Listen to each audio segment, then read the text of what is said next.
그래서 이제 의원 원장님들 입장에서는 믿을 만한 사람 구하는 게 제일 첫 번째야. 근데 이게 진짜 어렵지. 지금도 당하고 있는데 당한지를 몰라. 나는 이게 시스템을 만드는 게 정말 중요했거든.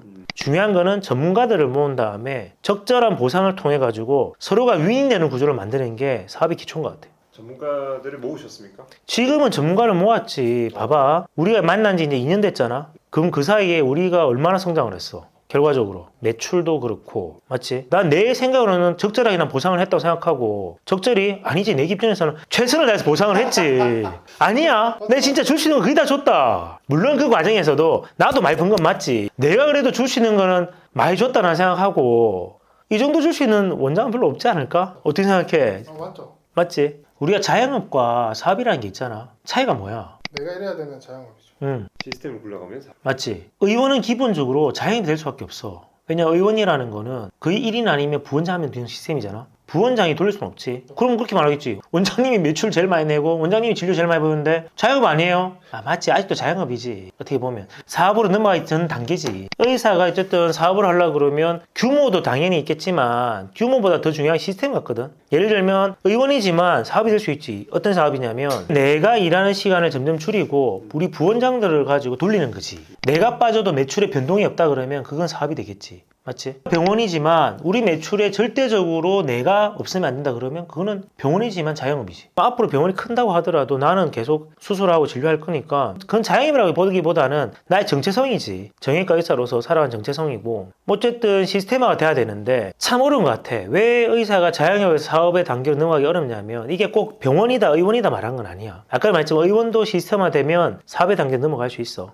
근데 그렇게 넘어가려고 그러면 첫 번째는 내가 많은 걸 내려놔야 된다. 놀아라는 뜻이 아니야. 결국에는 사람을 믿고 시스템을 만들지만 그 시스템이라는 거는 병원에 건물도 있고 안에 인테리어도 있을 거고 조직이 굴러가는 것도 있을 거란 말이야. 이 시스템이 돌아가기 위해서는 사람을 믿어야 돼. 맞지? 나를 대신할 부원장, 내가 없어 부원장이 돌아가면 되지. 그 다음에 밑에 직원을 알아서 둘려야 되고 사람들이 오게 만들 수 있는 그런 구조들을 만들어야 되겠지. 마케팅 포함해가지고. 그래서 어떻게 보면 사업의 단계 넘어가면 나는 뭐냐면 진료 영역을 어느 정도 좀 많이 내려놓고 또는 정해진 진료 영역을 만들어 놓는 거지. 우리 병원 이름이 365 하하병원이잖아. 네. 왜 365인지 알아? 1년 365일 중요한 거는 내가 우리 코로나 때 열었는데 365일 하루도 안 쉬고 일했지. 추석 빨간 날 전부 다. 근데 지금은 알다시피 평일에 8시까지 하지만 빨간 날 또 여전히 다 하잖아. 그렇지만 나는 월요일 금요일까지만 일하고 내가 이제 또 일본 가는 날은 금요일 일 안 할 때도 있고 4일 5일 4일 5일 하니까 뭐 주 한 4.5일 일하는 거지. 맞지? 많이 줄었네요. 많이 줄었지만 일하는 밀도는 훨씬 많아졌지. 왜냐하면 그 일하는 동안에는 계속 환자 봐야 되고 수술해야 되고 내가 1분도 안 쉬고 일을 하잖아. 근데 옛날에 그때 내가 왜 할 수 있었냐면 환자가 뜨문뜨무니까 한 명 보고 10분 쉬고 한 명 보고 20분 쉬고 체력적으로 안 힘들었어. 오히려 체력적으로 지금 더 힘들지. 맞지? 그러니까 뭐가 힘들었냐? 마음이 힘들었지. 내 외래 진료실 앞에 다이소가 있는데 길 건너면 내가 환자 없을 때 뭘 했냐면 다이소 몇 명들 안에 세고 있었거든.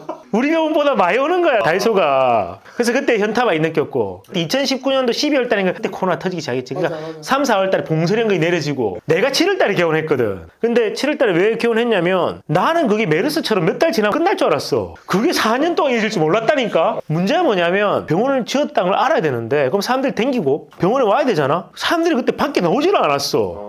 그 다음에 병원에 오지를 않는 거야. 그러니까 도저히 방법이 없는 거야 이게. 그때는 하루에 100명 왔을까? 초반엔 7, 80명, 100명 초반. 지금 하루에 한 300명씩 오는데 그때는 진짜 너무너무 힘들었지. 왜냐하면 준비한 예비금이 석 달 만에 5억이 다 날아가 버리는 거야. 하루에 한두 시간도 못 자고. 왜 안 잤냐면 일 끝나고 집에 갔어. 자면 일단 맥주 한 잔을 해. 그래서 맥주 한 잔을 하는데 새벽 3시까지 잠이 안 오는 거야. 걱정이 되니까. 왜냐면 내 통장의 잔고는 계속 줄어들고 있는데 또 알다시피 이게 청구 금액이 있잖아. 그게 바로 안 들어오잖아. 최소 한 달에서 한 달 반, 2달 뒤에 들어오잖아. 나는 계속 돈 감고 있는데 돈 안 들어와. 직원들 월급 줘야 되고 5억까지 이제 시작했거든. 와 진짜 석 달만 없어지니까 캄캄한 거야. 어쨌든 그 시기를 극복하고 한 석 달, 넉 달 지나니까 이제 또이또이 되는 거라. 그렇게 해서 이제 2년, 3년 동안 계속 버텨왔지. 알다시피 불과 이제 돈을 벌기 시작한 게 한 1년? 개원한 지 5년 정도 됐지만 한 4년 때까지는 거의 돈은 못 벌고 돈은 벌었지만 재투자 들어가고 그 다음에 빚은 또 계속 같이 늘어나고 근데 나 은행도 계속 빌려주더라고. 이번에 돈 많이 빌려주고. 그러니까 너무 고마워 은행이. 근데 어쨌든 이게 다른 사람을 믿어야 되는데 믿는다는 게 너무 어렵잖아, 그지? 나보고 그럼 니네를 믿느냐 하면 믿기는 하지. 근데 믿기는 하는데 너네 개인적인 인간성을 다 믿는 건 아니고 난 시스템의 힘을 믿는 거지. 왜 그러냐면 지금은 더블 체크가 되잖아. 전부 다 서로가. 그러면 금방 걸려. 수많은 걸린 사람들 많았지? 다 금방 걸러내지? 내 혼자 하잖아? 못 걸러내. 근데 더블 체크가 되니까 제가 잘못한 게 다 금방 드러나지. 그래서 우리가 1년 동안 얼마나 수많은 사람들이 이 판에서 다 나가리가 됐노. 신기하게도요. 맞지? 네. 결국에는 나가리가 돼. 왜냐면 본인이 어떻게 해먹으려는 거는 시스템이 만들어지면 금방 걸려. 자기가 최선을 다하면 그건 역시 능력이 떨어져도 나가리가 되는 거지. 직영보험들을 돌리기 위해서 만든 시스템이지만 지금은 나는 이제 믿지. 맡기고 진료만 하고 내가 이제 유튜브를 찍을 수 있는 거고 그런 거지. 내가 지금 뭐 격리가 오면 사인만 하잖아. 돈 얼마 나가는지 체크하면 되니까. 격리가 내가 오기 전까지는 한 2번 정도 더 체크했을 거라. 밑에 이제 우리 총무과뿐만 아니고 우리 감사부도 있으니까 감사가 한 번 더 또 그러지. 그러니까 이거는 뭐 거짓말을 하면 순간 걸리게 돼 있어 언젠가는. 그러면 걔는 나가리야. 내 통장에 돈 다 안 하니까 나는 민감할 수밖에 없지. 내가 아침에 일어나면 제일 먼저 뭐 하는 거냐면 내 개인 통장이 있어. 오늘은 얼마의 돈이 들어오고 또 결제를 좀 얼마 나갈까. 나는 내 통장에 돈이 얼마인지 난 실시간으로 다 알고 있어. 근데 이제 알고 있는 단위가 이제는 몇 억 몇천까지 어떨 땐 1,000만 단위도 모를 때도 이제 몇 억 단위로 있다 이 정도는 알지. 그래서 왜냐면 하루에 뭐 결제 대금이 5천에서 1억씩 빠져나가니까 그런 것만 체크하면 되는 거지. 그런 단계로 왔는데 이게 내가 그거를 하나하나 다 체크하는 순간 인생이 너무 괴로워지는 거야. 맞지? 너무 괴롭잖아. 진료하는 것도 괴로운데 내가 얘를 의심을 해야 돼. 맞지? 왜냐하면 의료 장비는 기본 아예 수천만 원이야. 의료 장비는 공양이 더 붙어. 맞지? 밖에 비싼 거 사면 되는데 공양이 더 붙네. 관절 내시경 그게 뭐라고? 1억이야 1억. 맞지? 1, 2천만 더 붙이는 거 어려워? 하나도 안 어렵지. 그럼 내 밑에 내가 믿고 있던 친구가 원장님 싸게 하러 왔습니다. 믿고 사인하는 거지. 물건 파는 업자랑 뒤로 1,000만 원 받으면서 내가 어떻게 알아? 근데 우리는 이제 그게 안 되지. 왜냐면 우린 구매 부서도 있고 모든 회사에다가 직접 다이렉트 전화 때려가지고 얼마에 넣을 수 있는지 확인하고 어쨌든 지금은 되기 때문에 믿지. 근데 물론 만약에 지금도 내 몰래 해먹을 수 있다고 생각이 들어. 근데 너무 잔잔말이잖아. 몇만 원, 몇천 원. 뭐 예를 들면 다이소에서 물건을 산다. 뭐 밥을 먹는다. 기름을 쓴다. 카드 다 줬잖아. 그런데 이제 그거를 갖다가 지 개인 차에 넣을 수도 있지. 근데 그것까지 내가 어떻게 잡겠어. 근데 지는 알 거야. 안 된다는 거를. 그러면 그 사람은 언젠가는 걸리게 돼 있고 푼돈에 나가리가 되는 거라. 불명예스럽게. 그렇지 않겠어? 그럼 그 푼돈에 불명예스럽게 나가는 것 자체가 본인 인생에 있어서 부끄러운 거야. 그럼 몇만 원, 몇십만 원에 부끄러운 짓을 할 사람이 집에 있을까? 있다고 하면 그는 그 사람이 그릇이지. 근데 언젠가는 그런 건 걸려. 맞지? 그럼 어쨌든 큰 돈을 해먹어야 되는데 어쨌든 지금은 큰 돈을 해먹기는 어려운 시스템이니까. 그래서 이제 의원 원장님들 입장에서는 믿을 만한 사람 구하는 게 제일 첫 번째야. 근데 이게 진짜 어렵지. 누굴 믿어야 됩니까? 어렵지. 내가 당하면서 배우는 거지. 어느 포인트에서 누가 어떻게 해먹나 당하면서 배우는 거야. 그거는 나도 그 과정들을 하나하나 다 당해왔고 지금도 당하고 있는데 당한지를 몰라. 그건 괜찮아. 아니, 당하지 않았으니까. 그냥 내 스스로 괜찮다고 해야지. 그건 내가 신경 쓰잖아. 그럼 일을 못해. 그래서 적당히 내려놔야 된다는 게 그런 거지. 얘가 적당히 해먹는 걸 갖다가 용인을 해야 되는데 그 해먹는다는 게 개인의 부정촉제가 아니고 우리 병원, 우리 이런 조직을 위해서 내가 누굴 대접하고 누구를 뭐 사주고 이런 것들을 해줘야 되잖아. 원장이 그거를 용인을 해줘야 돼. 근데 얘가 지네 가지고 밥 사 먹었는지 모르잖아. 근데 그럼 이 친구도 정직한 친구가 돼야 되겠지. 그러면 정직하다, 인성이 훌륭하다, 아니면 능력이 뛰어나다. 그럼 누구를 위주로 뽑아야 되느냐? 첫 번째 난 그런 생각이 듭니다. 정직한 친구를 뽑아야 돼요. 왜 그러냐면 사업이라는 거는 점점 같이 성장시키는 거란 말이야. 의원도 그렇고 의원도 잘 되면 규모를 키우고 분장 넣고 해야 되잖아. 근데 이 키우는 과정에서 서로가 서로에 대한 믿음이 생기는 거지. 그 다음에 또 서로의 능력치가 올라가는 거라고 보거든. 경험을 통해서. 그런데 완성된 사람은 일단 나한테 오지를 않아. 완성된 사람은 더 큰 병원이나 더 큰 조직에서 일을 하고 있단 말이야. 거기서 큰 역할을 맡고 있단 말이야. 내가 챙이 신규 개원을 했어. 나한테 그러면 와 경험이 많은 사람입니다. 이 사람 어디서 했고 나한테 왔어.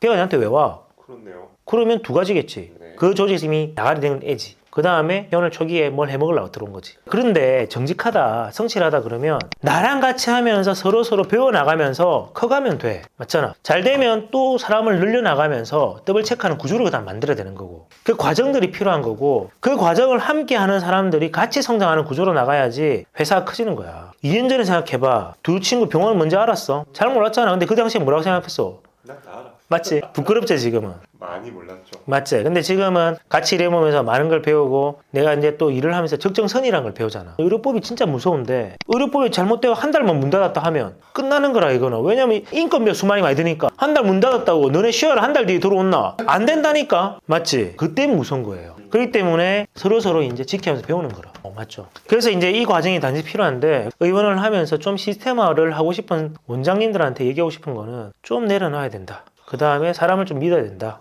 그러면서 이 친구를 같이 키워나가자 이런 마인드로 해야 되는 거고 최소한 1, 2년은 필요하겠죠. 그 다음에 절대 하면 안 되는 거 완성된 사람을 구하려고 하지 마라. 그 사람은 나한테 오지 않는다. 그 사람은 과한 걸 요구한다. 근데 이 조그만 조직에서 어떻게 과하게 줄 수 있겠어요? 못 준다니까? 그러면 그 친구는 들어오면 한탕 해먹고 빠질 생각부터 할 거예요. 그러면 나는 망하는 거다. 그러니까 젊고 정직하고 성실한 친구를 내가 키워나가겠다 생각하고 시작을 해야 되는 거예요. 그러면서 나는 이 사업장을 좀 더 확장하는 것 같다 계속 연구를 해야 되지. 어떻게 환자들이 우리 병원을 또 오게 할까? 그러려면 병원을 확장하고 공간도 늘어내고 장비도 늘어나야 되고 그 다음에 마케팅도 맞춰서 늘어나야 되고 그 다음에 부원장, 3원장, 사원장까지 뽑는다 치면 나는 점점 진료 시간이 줄어들면서 이 사업을 키워나가면 되는 거잖아요. 그러면 그게 사업화되는 과정이겠죠. 그래서 그 과정이 필요하다 봅니다. 또 내가 하고 싶은 말은 그게 있어요. 30대 후반, 40대 초반 개원했을 때 제일 잘 될 시기입니다. 그 시기에 돈을 많이 벌잖아요. 이게 영원할 거라 생각합니다. 그렇지 않아요. 우리 인생은 생각보다 너무 짧거든요. 더더욱 의사가 돈을 벌기 시작하는 거는 40점부터 시작한단 말이야. 내가 1, 2년 해보면 잘 돼. 너무 잘 돼. 왜냐하면 젊은 의사가 텐션 가지고 와 환자한테 막 다가서면서 환자가 좋아해. 내가 이 텐션이 언제까지 이어질 거란 말이냐. 그게 문제란 말이야. 나도 나이가 들고 첫 번째 체력이 떨어져. 두 번째는 매너리즘에 빠져. 인간이면 누구나 와. 그게 많다. 그게 적다 차이지. 나는 많은 편이지. 지금도 텐션을 가지고 일을 하니까. 근데 나도 요즘은 힘이 든다고. 내가 옛날에 이 정도 진료량을 가지고 했으면 안 힘들었을 거야. 왜냐면 그때는 수술도 배우고 진료를 배운다는 과정이 있기 때문에 하나하나 호기심으로 재밌었는데 지금은 수술하고 진료하는 게 그렇게 큰 호기심이 없어. 지금은 그냥 맨날 하는 일이야. 재미없지. 근데 그게 과연 나의 잘못일까? 잘못도 있겠지만 어쩔 수 없는 거지. 나도 옛날보다는 체력도 떨어지고 나이가 먹는지. 근데 그 불과 1, 2년이잖아. 근데 5년, 10년 뒤에도 내가 이 텐션을 유지할 수 있을까? 이 병원이 나에 의해서 계속 갈 수밖에 없는 구조라 그러면 우리 병원도 쪼그라들겠지. 맞지? 그럼 그걸 갖다가 안 쪼그라들게 하려고 그러면 시스템을 키우고 부원장, 사원장이 텐션을 가지고 있는 젊은 의사들을 계속 고용을 하고 그 의사들한테 비전을 제시하고 그렇게 하면 병원도 확장되고 더 큰 병원도 지을 수 있지 않을까. 맞지. 지금도 나는 환자 더 보고 수술 더 많이 하고 싶지. 그럼 매출이 늘 거니까. 이제는 그보다 더 중요한 거는 시스템을 완성시키고 더 큰 병원을 짓기 위해서 내가 노력을 해야 되는 게 나도 성장하는 거고 우리 병원이 성장하는 길이고 하기 위해서 유튜브를 찍는 것도 있고 내가 칼든 의사도 그렇고 우리가 사업을 이것저것 많이 하잖아. 하는데 수많은 이제 비용들을 쓰잖아. 쓰는 이유는 그게 일환이지. 시스템을 더 키우기 위해서 인지도를 올리기 위해서 올리는데 최선을 다하고 있지.